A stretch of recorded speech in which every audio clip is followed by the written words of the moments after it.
Hi hello welcome back to our channel. ఈరోజు బ్రహ్మముడి సీరియల్లో ఏం జరిగిందో తెలుసుకుందాం. సీరియల్ తర్వాయి భాగంలోకి వెళ్ళినట్టయితే ఇక కలవతి పగటి కలని కనడం ఇంకా మానేసి గుడ్లు తేలేసి పూజలోనే కూర్చొని ఉండగా అపర్ణాదేవి కావ్య అక్షింతలు తీసుకో కావ్య కావ్య అని పిలవడంతో తేరుకొని ఉలిక్కి పడిపోయినట్టు గబగబా వెనక్కి చూసుకుంటుంది. ఇక చూసుకొని రాజు క్షేమంగా ఉన్నాడా లేదా అని గమనించుకొని ఇదంతా నా భ్రమ అని ఒక్కసారిగా నా గుండె ఆగిపోయినంత పని అయింది, అసలు ఇలా జరగకూడదు అనుకుంటూ ఉంటుంది కావ్య. ఇంతలో అపర్ణాదేవి కావ్య అక్షంతలు తీసుకోమంటే అంతగా ఆలోచిస్తున్నావేంటి, తీసుకో అంటుంది కావ్య.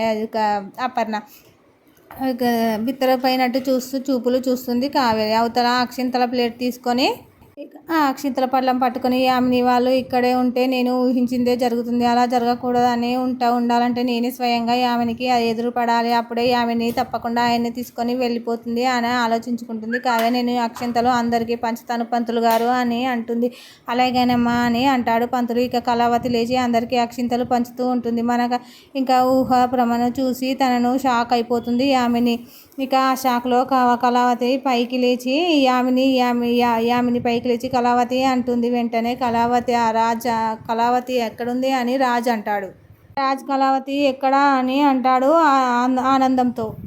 ఇక కళావతి పేరు వినగానే నీ ఫేస్లో గ్లో వచ్చేసిందేంటి బావా అంటుంది యామిని కోపంతో. అబ్బే అదేం లేదు, కళావతి అన్నావు కదా వచ్చిందేమో అని చూసి పలకరిద్దామని అనుకున్నాను అంటాడు రాజు. అదిగో తను వస్తుంది బావా అక్షింతలు తీసుకొని అంటుంది యామిని. ఇక కళావతి అందరికీ అక్షింతలు ఇస్తూ చివరి వరుసలకు రాగానే హలో అండి కళావతి గారు అంటాడు రాజు. హలో అండి అంటుంది కావ్య. మీరు కూడా ఈ గుడికే వచ్చారా అంటాడు రాజు. అవునండి, నేనే కాదు మా ఫ్యామిలీ మొత్తం కూడా వచ్చింది, కళ్యాణం జరిపిస్తున్నారు అని చెప్పేసి అక్షింతలు ఇచ్చి వెళ్ళిపోతుంది. రాజు అక్షింతలు తీసుకోగానే యామిని మీరు అక్షింతలు తీసుకోండి అంటుంది కావ్య. యామిని అక్షింతలు తీసుకుంటుంది కోపంతోనే. ఇక వైదేహి రఘురాములు కూడా అక్షింతలు తీసుకుంటారు. మిగిలిన భక్తులకు అక్షింతలు పంచేసి ఇక కావ్య వెళ్ళిపోయి కూర్చుంటుంది. వెంటనే యామిని తన పేరెంట్స్తో చూశారా, అది ఫ్యామిలీతో సహా మనం వచ్చిన గుడికే వచ్చింది, అది వచ్చిందని తెలిస్తే రామును ఇక్కడికి తీసుకొచ్చేవాన్నే కాదు మమ్మీ అని అంటుంది. మనం త్వరగా ఇక్కడ నుంచి వెళ్ళిపోవాలి అని అంటుంది యామిని కంగారుగా.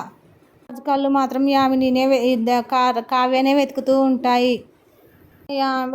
యామిని రాజ్ వైదేహి ఇక గుడిలోంచి వెళ్ళిపోతూ ఉంటారు. అప్పుడే ఇంకా కావ్య కోసం రాజు వెతుకుతూ ఉంటాడు. రాజు అక్కడికి గుడి బయటకు రాగానే కావ్యని తీసుకొని యామిని చూస్తుందని ఒక రూమ్లోకి వెళ్ళి గడియ వేసుకుంటారు. అప్పుడే ఇంకా కళ్యాణం జరగడం అయిపోవడంతో పంతులు గారు ఆ రూమ్కి తాళం వేసి వెళ్ళిపోతాడు. యామిని రాజుని వెతుక్కుంటూ అక్కడి నుంచి వెళ్ళిపోతుంది. ఇక రాజు కావ్యలు మాత్రం ఆ గదిలోనే ఉండిపోతారు. రాజు